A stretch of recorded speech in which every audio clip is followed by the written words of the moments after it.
Assalamualaikum warahmatullahi wabarakatuh. Senang sekali teman-teman, kita masih bisa melanjutkan perkuliahan kita dalam mata kuliah Bahasa Indonesia untuk Prodi Ilmu Al-Quran dan Tafsir UIN Sunan Kalijaga, Yogyakarta.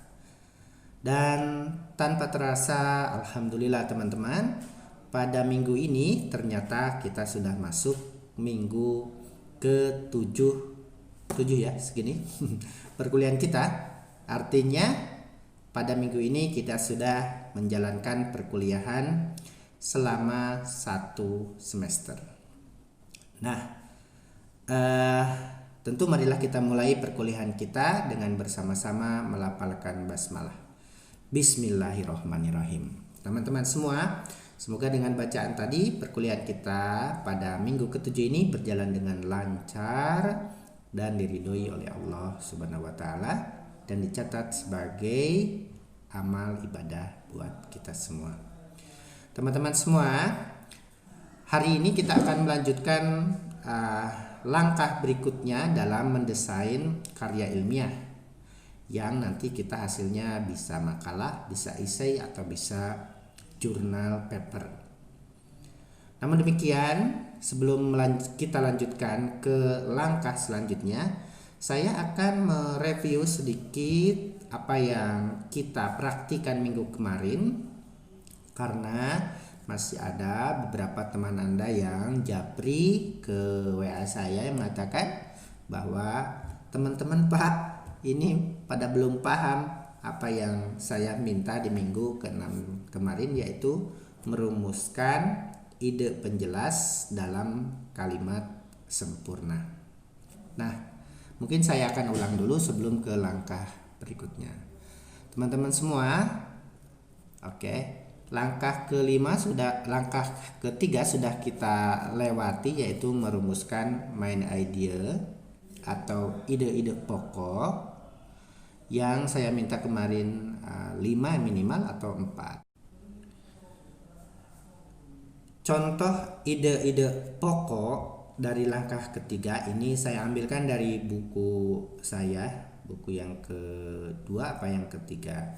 Ada sekitar 5 ide pokok seperti yang saya minta ke teman-teman semua. Ide pokok yang saya minta kemarin adalah dirumuskan dalam kalimat sempurna seperti yang ada di contoh ini. Yang pertama, inner happiness adalah membangun mental kebahagiaan dari dalam secara ruhaniah. Yang kedua, faktor-faktor internal terutama sangat membangun kebahagiaan dari dalam, inner happiness. Yang ketiga, beberapa langkah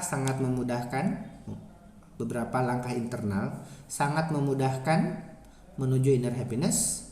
Kemudian yang keempat, beberapa penghalang outer dapat menghambat inner happiness. Yang kelima, memaksimalkan potensi SQ atau spiritual quotient atau kecerdasan spiritual dalam membangun inner happiness. Ini ide-ide pokok yang saya tulis dulu, dan ini karena buku menjadi bab. Nah, saya akan minta ke teman-teman untuk merumuskan selanjutnya ide-ide penjelas minimal 5 untuk setiap ide pokok, dan itu kita kerjakan 2 minggu. Minggu yang pertama dalam poin-poin saja, kata kunci. Kemudian minggu kedua saya minta kata-kata kunci ide penjelas tadi Anda rumuskan dalam kalimat sempurna. Nah, jika ditanya contoh, dan saya sudah share di WAD, ini dia. Nah, kalau kita sudah merumuskan ide penjelas, artinya teman-teman, yang isi ini sudah selesai kita kerjakan, karena isi itu atau pembahasan sebuah karya ilmiah terdiri dari ide pokok dan ide penjelas. Artinya kalau kawan-kawan sudah merumuskan ide pokoknya kemarin minimal 5, kemudian ide penjelas untuk masing-masing ide pokok yang ini, artinya semua sudah desain isi rancangan isi sebuah karya ilmiah itu sudah teman-teman tulis. Nah, bagaimana contoh yang saya inginkan teman-teman semua? Ini dia. Oke, tadi ada ide pokok pertama, inner happiness adalah membangun mental kebahagiaan dari dalam diri. Itu ide pokok pertama. Maka si penulis merumuskan ide-ide penjelasnya. Untuk ide pokok yang pertama ini adalah ini. Yang pertama, kebahagiaan bersifat internal dan tidak sama dengan kesenangan yang material. Ide pokok, ide penjelas yang pertama. Ide penjelas yang kedua, kebahagiaan hakiki meniscayakan, ini kalimat sempurna, meniscayakan sikap dan perilaku internal spiritual. Ide penjelas ketiga dari ide pokok pertama ini, kebahagiaan hakiki hanya bisa dicapai secara inner yang bersifat spiritual dan bukan outer yang bersifat material. Ini contoh ide penjelas. Oke, clear ya? Ide pokoknya ini yang di atas ini. Oke. Kemudian ide penjelasnya ini dia. Sebagaimana di gambar tadi, ide penjelas itu harus sesuai, harus mendukung seia sekata dengan ide penjelas.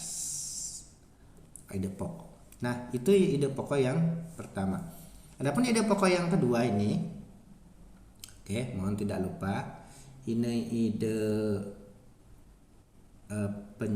ide pokok kedua, dan ini adalah ide-ide penjelasnya, ada 5.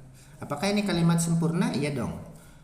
Misalnya ide pokoknya, faktor-faktor internal dapat membangun kebahagiaan dari dalam.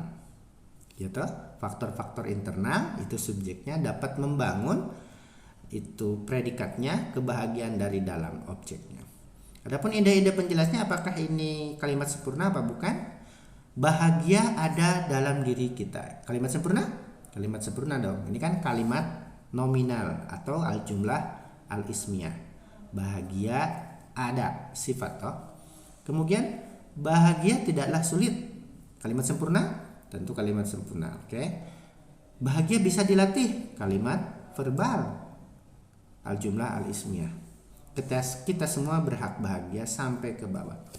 Nah, semua ini contoh-contoh ide penjelas yang saya inginkan di perkuliahan minggu ke-6 kemarin. Mari kita lihat ide pokok yang ketiga ini. Beberapa langkah internal sangat memudahkan menuju inner happiness. Maka ide-ide penjelasnya untuk ide pokok ini, pertama, syukur merupakan kunci awal untuk bahagia. Syukur toh. Kemarin keywordnya syukur, sekarang ditulis dalam kalimat sempurna menjadi syukur merupakan kunci awal untuk hidup bahagia secara psikologis. Yang kedua, bahagia juga dapat diraih dengan metode ikhlas. Kalimat sempurna toh. Demikian sampai akhir. Nah, ide pokok keempat, beberapa penghalang dapat menghambat menuju inner happiness. Nomor 1, hindari membanding-bandingkan. Yang kedua, keserakahan merupakan penghalang. Buang kebencian kepada siapapun, hindari sikap dengki dan iri. Itu kalimat sempurna. Ide-ide penjelas yang dirumuskan dalam kalimat sempurna. Mengapa harus kalimat sempurna? Nanti rahasianya akan disampaikan di sesi berikutnya. Oke, ini yang kelima, membangun inner happiness dengan SQ, kecerdasan spiritual.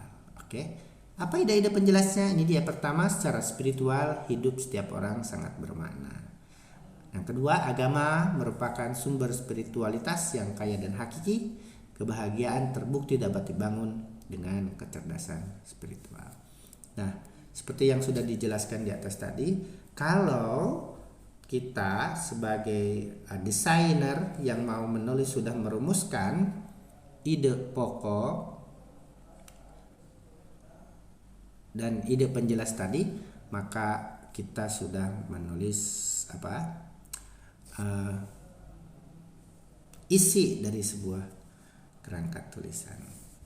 Nah, sekarang teman-teman, untuk langkah kelima ini yang akan kita kerjakan di minggu kelima ini, yaitu teman-teman diminta untuk merumuskan 3 pernyataan, tentu kalimat sempurna juga, tentang latar belakang penulisan atau arti penting penulisan. Mengapa teman-teman?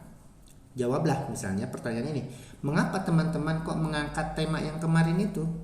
Tesis statementnya begitu, ide pokoknya begitu, ide penjelasnya begitu. Sama juga dengan saya. Mengapa saya mengangkat tema inner happiness building, rahasia hidup bahagia? Nah, ini yang dimaksud dengan latar belakang penulisan. Artinya kita sekarang akan merumuskan latar belakang penulisan. Dalam konteks buku saya, latar belakang penulisan yang ada di sana yang saya jelaskan dan saya tulis, tentu ini masuk ke pendahuluan lagi.